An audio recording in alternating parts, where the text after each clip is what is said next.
Добрый день, дорогие телезрители. Рубрика «Мы вам покажем», мы вам показываем хорошие на самом деле вещи. Дело в том, что наш край – это край непуганных поклонников, фанатов, почитателей всемирно известной марки Toyota. Только что мы видели такой новенький Corolla Cross.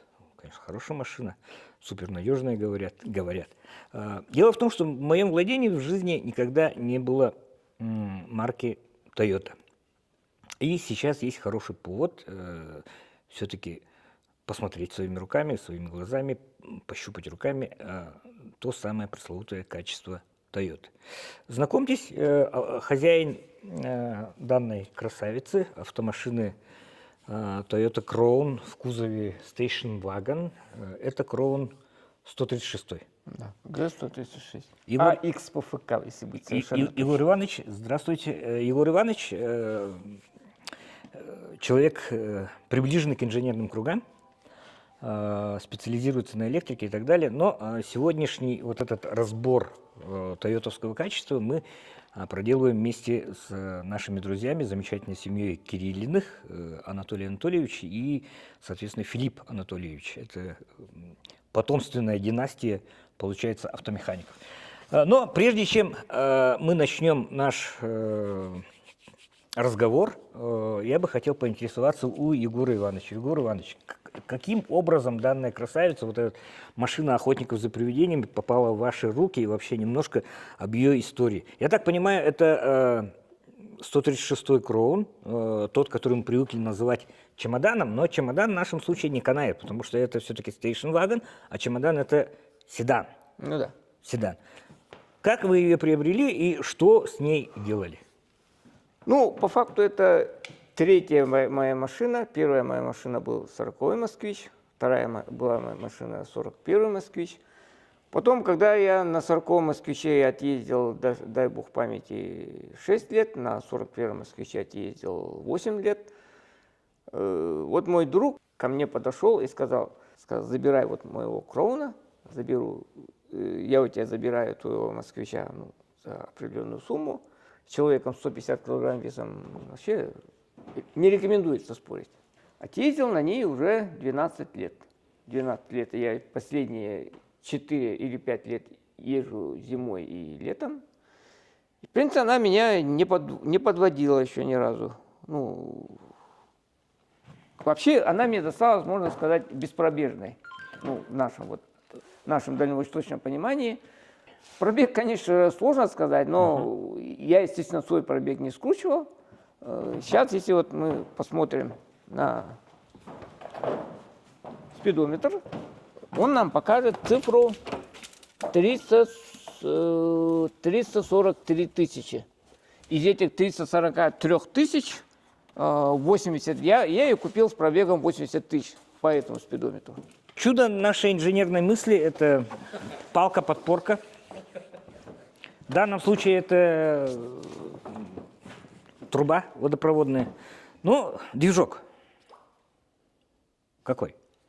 Ну, движок 1 GFE, стандартный, 2 литра. В классическом понимании я с двигателем ничего не делал. То есть вот эта вот не капиталили, клапанная крышка, она не открывалась. Не открывалась, не капиталил. И она ездит. ГРМ у меня порвался в прошлом году. Стоп, на каком топливе ты ездишь? На 76-м бензине. 76-м? Извиняюсь, на 92-м. На 92-м бензине. Да. Никакого газового оборудования и так далее, как любят у нас? Никакого газового оборудования. Все по феншую. То есть двигатель, который был рассчитан на соответствующее октановое число, он работает на соответствующем октановом числе, он работает. Дело в том, что он работает, никаких признаков там капиталения и так далее. Анатолий Анатольевич подтвердит, несмотря на то, что вот слегка в покоцанном состоянии находится, то, что он хорошо знаком с этой машиной, ему не надо ничего делать, он ездит. В прошлом году мы меняли ремень ГРМ, он порвался. Ну, ничего с ним не было. Это не цепной, это ремень, да? Мы просто поменяли ГРМ, выставили метки и все. И он до сих пор вот работает. Еще у нас потекли, по-моему, я помню, что форсунки, да? Да, форсунки Ага, заменены потекли были задним форсунки. ходом, и я их все 6 штук поменял. Ну, Ну, я на вообще- контракт. Я вообще удивляюсь, что вот данный экземпляр, вот столько мало на нем сделано, вот то, что вот потекли форсунки со столько лет, это в принципе неудивительно. Оно должно было как что-то потечь, да? Это да. полная, скажем так, мелочи по сравнению с мировой революцией. Дело в том, что данная машина 97-го года выпуска. 97-го. 97-го года выпуска. Выпускается она с 90-го года. Это 136-й кузов. 86-го. С 86-го даже. Да, да. С 86-го выпускается. 40 лет машине. Ну, вернее, поколению 40 лет, но в нашем случае автомобиль 28-летний. Скоро отметит 28 лет. Да. И в руках одного хозяина 12 почти лет. Нас интересует не двигатель, но это тема отдельного разговора. Да? Дело в том, что когда-нибудь, если в нашей жизни это произойдет, будет повод заглянуть в двигатель, мы это сделаем. А повод у нас случился сопоставимый с моей замечательной автомашинкой концерна Suzuki 19-го года выпуска, в котором мы за зиму 2 раза поменяли сальники. Да? Да. Заднего И моста. вот Игорь Иванович уже 2 года как слышит, 2 года слышал. да, слышит, жалуется, что зимой у нас начинает гудеть задний мост, да? Гудеть или хрустеть? Причем одна Скажем, сторона же. Да? нет, мы пока еще не выявили. Вот сейчас есть- вот при ага. вас мы его будем Ага, как бы... хорошо. То есть это у нас чисто субъективное мнение владельца машины, который любой скрип и скрежет может считать, что все, машине хана и так далее. Да? На самом деле все с ней может быть и в порядке. Да? Да. Как, есть такое правильное выражение «погудывает». Он пропадает, появляется, пропадает. И это, кстати, связано с нашими температурными явлениями. Да? Он начинает гудеть в холода. Или Да, наоборот он пропадает. ну, там есть какая-то вот зависимость, но какая именно зависимость, выяснить слегка затруднительно. Иногда он может загудеть холода, а иногда он как будто бы он отогревается и опять начинает гудеть. До этого было тихо. Зимой ты используешь Наташу, я так понимаю. Да, зимой на потом Ага. тоже. Масло-то ты заливаешь, он может не течет, потому что там вообще все кончилось. А? Он не помнит. Ну, Анатолий Анатольевич практически прав, потому что ну, история машины же известна мне. И масло в заднем мосту заливали мы с предыдущим хозяином вместе. В 12 То есть году. это было залито больше 12 лет тому назад. Упаковка, естественно, не сохранилась. Но это было какое-то, ну, трансмиссионное масло тоже было 5.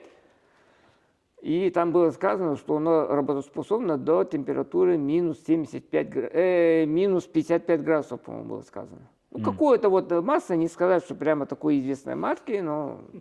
Не, ну тогда-то было масло 12 лет назад. Это сейчас контрафактная продукция преобладает. Да, тогда было масло. Не, ну я вот сейчас боюсь, что там вообще никаких подтеков нету. Не, ну- Хотя сальник, подшипник вроде бы уже разболтался. Все, да, мы давайте, я обещал нашим зрителям посмотреть, что с, извиняюсь, почти 40-летней, ну, 28-летней красавицей случилось, да, в районе заднего моста. Задние мосты у нас примерно аналогичной конструкции.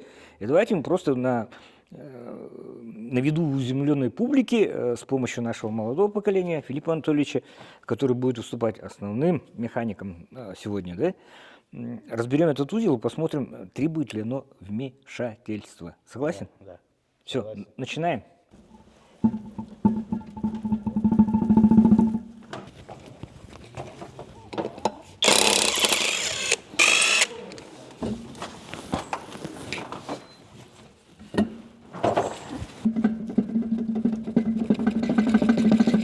Это не рессор или гремит?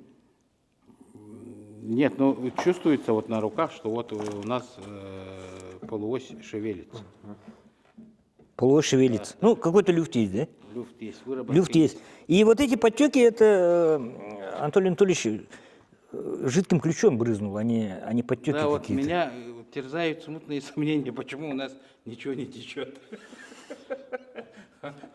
Реально, может, у нас там масла нет давным-давно. А емкость есть Ну, мы сливать масло? будем проверять, мы сейчас пока только-только его вскрываем, смотрим. И есть опаска, что если мы сейчас поменяем подшипник, сколько он будет ездить. Не оригинальный. Не оригинальный. Нет, ну с таким люфтом-то как бы это Да, чревато же ездить. Барабан настолько прикипел, что сейчас поддастся, не поддастся, еще неизвестно. А обратный молоток-то есть? Есть. Я просто хочу сказать, что барабан не сидел там с момента, как машина выкатилась с конвейера. Я относительно недавно снимал, открыл, посмотрел и обратно закрыл. И там ничего не было? Ничего не было, там колодки были в порядке. Я, собственно, собирался менять колодки, но... И колодки менять. А колодки ты менял когда? Я их так ни разу и не поменял. В смысле, все 240 тысяч пробега он... на Нет, одних до этого, может быть, его, конечно, меняли. Но я вот задние колодки не менял. Передние менял много раз. Анатолий Анатольевич, кратко о себе. Вы же дипломированный автомеханик, да? В условиях крайнего севера еще с допиской. С допиской, да? Условия крайнего севера. То есть, о, барабан пошел, а ваш сын Филипп Анатольевич, он пошел по вашим стопам, да? Да. Так, все, САПШ открыт, но мы видим что? Мы видим, Ну, достаточно притертые колодки, потертые, да. уже дошедшие до края. Ну, и при такой езде, как у Егора Ивановича, получается, что он еще поездить может 80 тысяч. Это Toyota, ребята, это Toyota. 340 тысяч пробега, В условиях крайнего севера. да.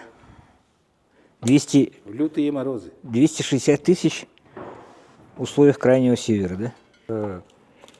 Возможно, мы найдем кого-нибудь, скажем так, партнера какого-нибудь, который согласится перетянуть салон. И тогда машина просто... Давай превратим это в такой долгоиграющий проект. Там. И, возможно, Егор Иванович продаст его по очень хорошей цене. А продаст ли? Будет ли у него желание? Да? Да. Такая корова нужна самому. Да, блин. 99% я уверен, что он не будет продавать. Все, мы вникаем. Вникаем в подробности разбора барабанного тормозного механизма.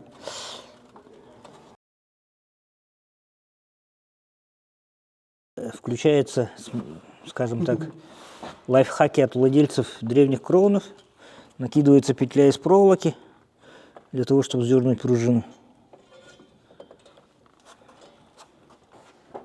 Слушай, а у тебя нет мысли то, что там наружу еще один сальник есть? Должно быть. Нет, вроде как То есть один. только в чулке, который сидит, да?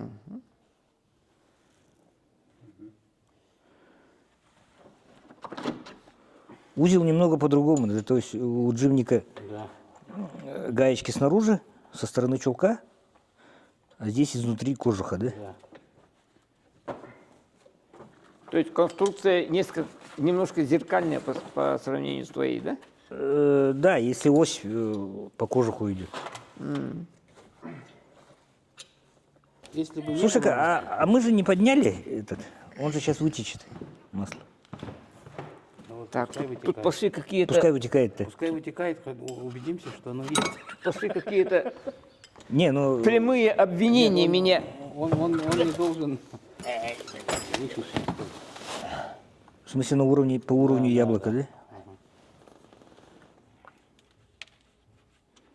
Ты полез проверять масло? Но Дипломированный автомеханик в условиях крайнего севера говорит, что уровень яблока, он все-таки... Ниже, чем. Да. Принято судьбоносное решение применить обратный молоток. Ну, полуось сидит на подшипнике, да? И трение подшипника посадочного места, вот оно не позволяет вытащить. Так? Внешняя обойма. Внешняя обойма, да. Возможно. Слушай, он подшипник на гайке, как думаешь, или на втулке тоже, Тоже на втулке горячей посадки. Я так полагаю. полагаешь, так? Так же? Ну, абсолютно та же процедура предстоит, которая, но на кровне. И вот мы должны сравнить конструкцию, да? Вот какая проще. В принципе, Уровень выработки. И, в принципе, ты предлагаешь внести в изменение джибника что-то полезное отсюда, да? да.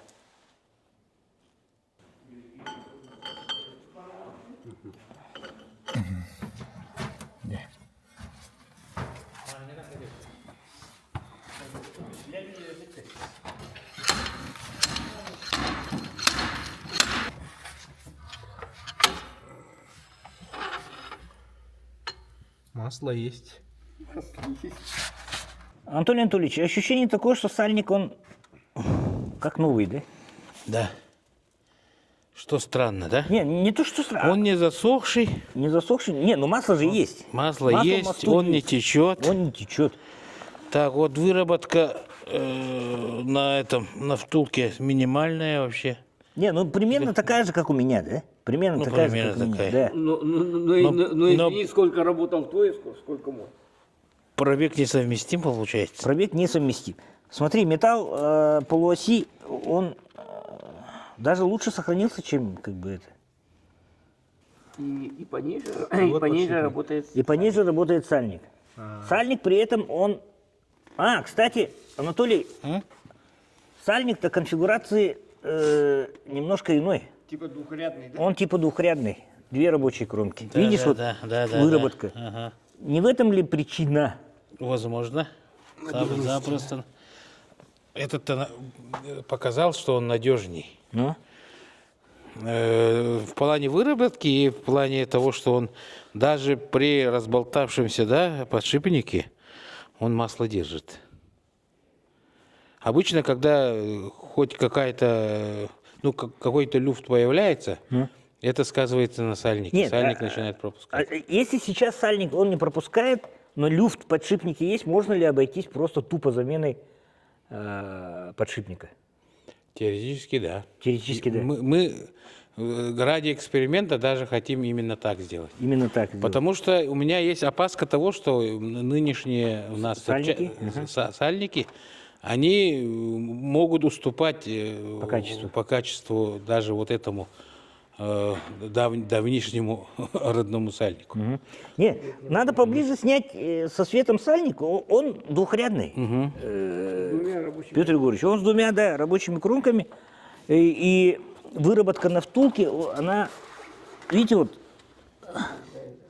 надо еще поближе залезть, подсветить.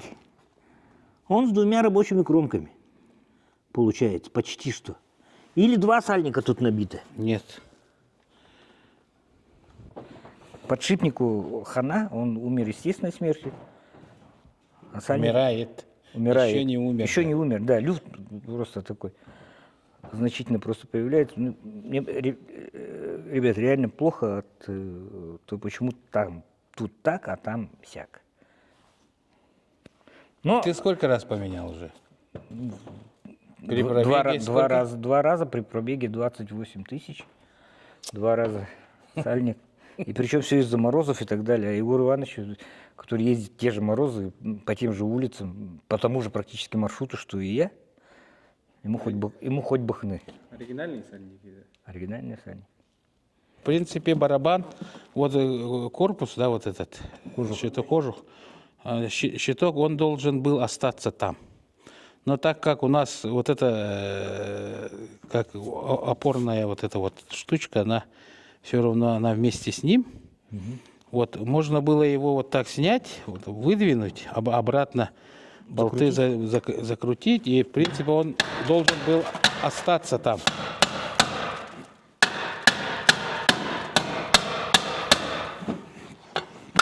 Вот. Это просто, видите, из-за того, что там Грязь. допуск, грязь, ржавчина, она не вынулась. То есть, в принципе, можно было тормоз не разбирать. Да. Смысл в этом. Мне поплохело номер 2. У тебя совсем по-другому. Ага. Ну, в принципе, для следующего обслуживания можно чуть-чуть здесь Расточить. подточить чуть-чуть, чтобы он свободно вылазил. Я Не с- так не- думаю. не с таким этим, да? А оно, так как здесь сделано очень точно, он вот, смотрите, вот немножко заржавел, и он не вынимался, в принципе.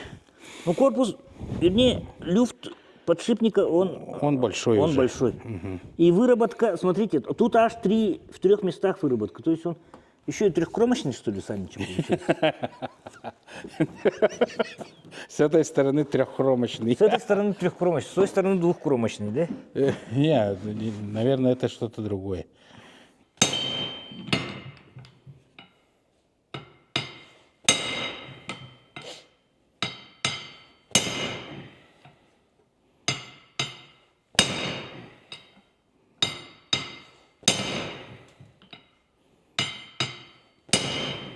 Ситуация, когда один работает, трое смотрят, да?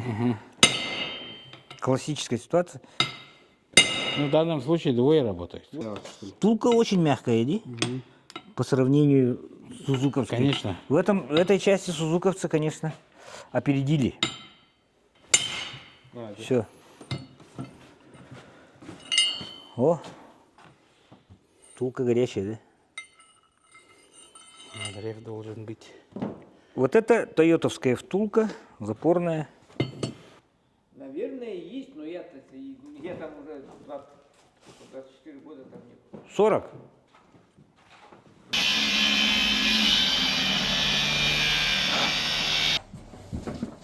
Надо промыть, наверное, вот эту заводскую Да, и набить по новой. и набить высокотемпературную. И вот используем вот такую пластическую смазку, высокотемпературная. Ну, для подшипник, крестовин. Так, ну вот эту сторону я набил.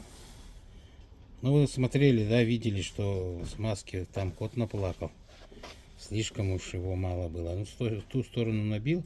Сейчас здесь не очень много, чуток набьем, потому что при тепловом расширении он может выдавить сальник, как мы всегда говорим. Но здесь вот, конечно, набивается на порядок больше, чем заводская. Вот. Здесь с этой стороны вот так вот.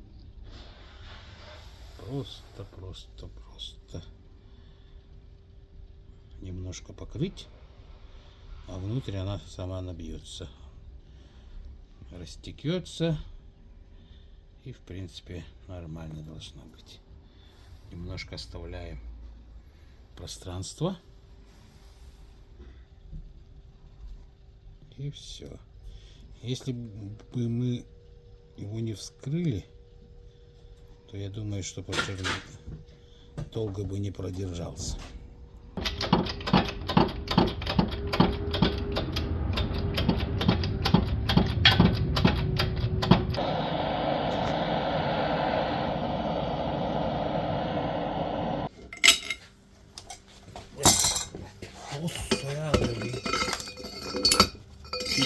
Да, все.